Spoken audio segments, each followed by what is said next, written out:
I had wanted to do a video on 6 potential forms of the Velvet Room in Persona 6, but I got called in to do some extra work last minute, so I'm not sure I can finish that video in time for the weekend. Hence why I'm doing another video where I'm just in front of the camera. These types of videos take a lot less time to edit since I have all the footage recorded by virtue of just recording everything in front of the camera. So I'm just going to do that.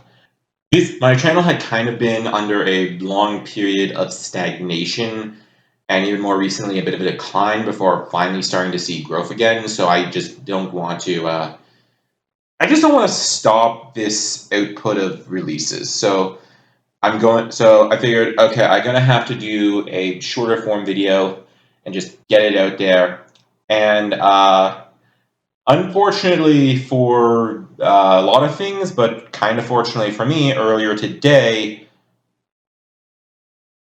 if you're hearing firecrackers, my neighbors are setting off firecrackers. It's Canada here. And what a way to celebrate the birth of my country as a semi-independent nation by Sony, who are completely nuking physical releases. I now plan to release the PS6 for over $1,000 because apparently free figures just wasn't enough anymore. They have to make it like literally over $1,000. The world just feels like it's getting worse. And the lighting right now is really bad because I don't have any sunlight. Sun's gone down. So like I said, Sony is going to completely just axe physical releases starting January 2028. There's going to be no more physical releases after that date. PS6 is probably not even going to have a disc player. I mean, they might. Actually, they probably will because they'll want to probably keep the Blu-ray feature, unless, of course, they're just going to carve that out and sell that separately, which, honestly, I wouldn't put it past them. And I can already hear people in the comments section go, oh, you don't really own your physical games, you just download codes. And I can see the logic. This right here, this is a DVD. This is, Princess Tutu, the complete series. I own this. I can just pop this into a DVD player, and I can just immediately watch what's on the DVDs. This is a PS2 game, same thing basically. I just pop it in, and the game would play. This is a PS5 game. Same series as this. This is Shin Megami Tensei 3 Nocturne. This is Shin Megami Tensei 5 Vengeance. The difference is that one is a PS5 game, one is a PS2 game. One is a totally physical release. I just pop it into the machine and it would just play. This is not. This is basically a download code on a disc. But the thing is, and this is something that a lot of people don't always get, it's still a disc. Like, I own this disc, I own this case, I own this sleek sleeve for it as well. And download in this context is just the disc onto the machine. I don't need an internet connection. I still technically own the game. I have some degree of ownership. It's not to the same extent as what it used to be, and it's not to the extent of a DVD, but it is still, to some extent, ownership. To put it another way, this is a USB key. I got this from, I think it was Walmart, and on this I have some backups of some games that I downloaded off of itch. I own the USB key. I paid for those itch games, and I own, I own this, so I own the games. I own a copy of the games that I can just back up and put onto another PC. This is basically sort of the same. It's not a perfect analogy, but it's pretty much the same. I can put this on any PS5 that I want, and it will play just fine. There is no danger of me no longer being able to have this, because in order for this to be taken away, Sony would have to break into my house and steal it from me. The same is not true of digital releases, which are far, far more fragile. And this has already happened. Like Sony is removing, I think it was 550 titles from a company called Canal because they're axing features and are either going to sell them back or just going to not give us them back because this is about control. A quarter of the paying fan base are still buying physical releases. Sony is aware of that. They have to look at the data.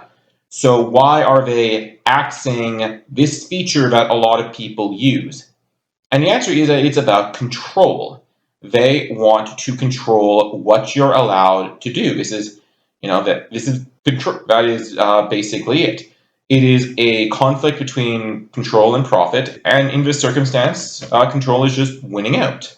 Okay, so the second bit of news is that the PS6 is apparently coming out soon, or is going to be announced soon at least.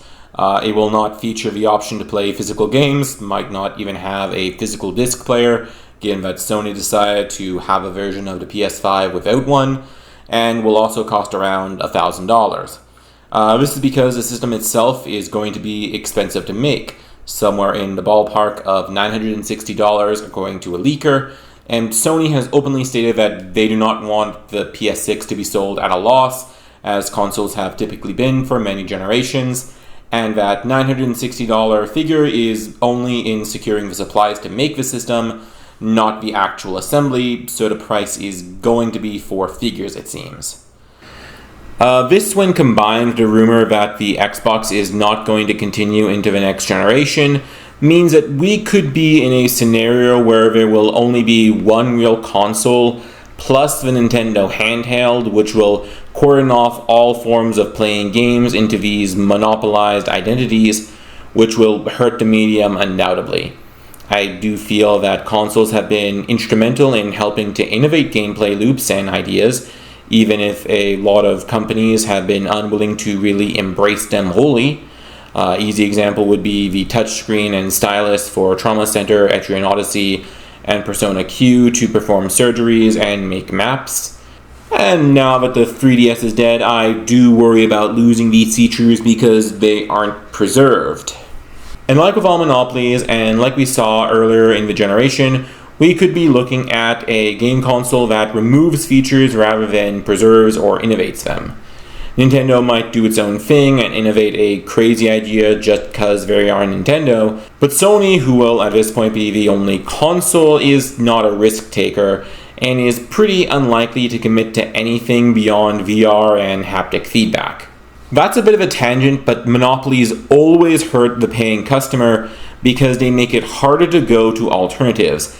And the idea that games become so monopolized that console becomes singular is worrying. But that itself begs the question of whether or not the PS6 will even survive. Everybody is getting poorer while everything is getting more expensive.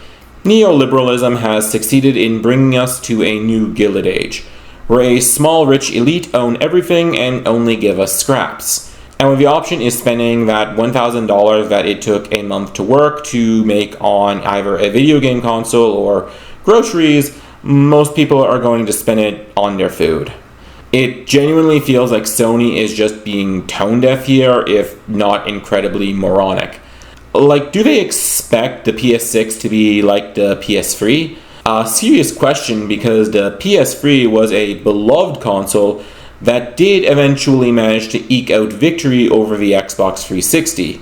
The difference being that Sony was incredibly passionate about making the PS3 work, and even without Sony's dedication to supplying a cheaper PS3, the console had a dedicated audience of techies who appreciated its unique specs and abilities.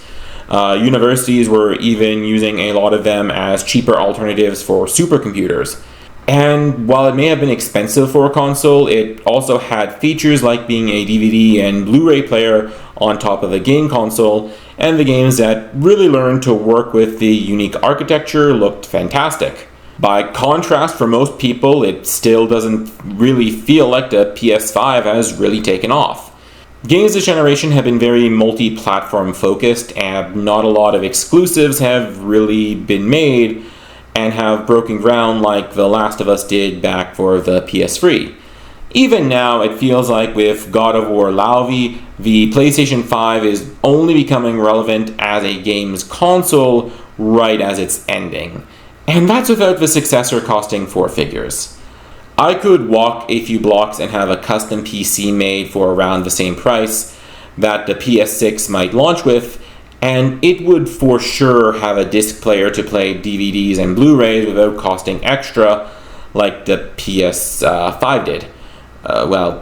Extra as in not $100 extra, I should clarify. It will obviously be slightly higher investment to get a custom PC with a disk drive.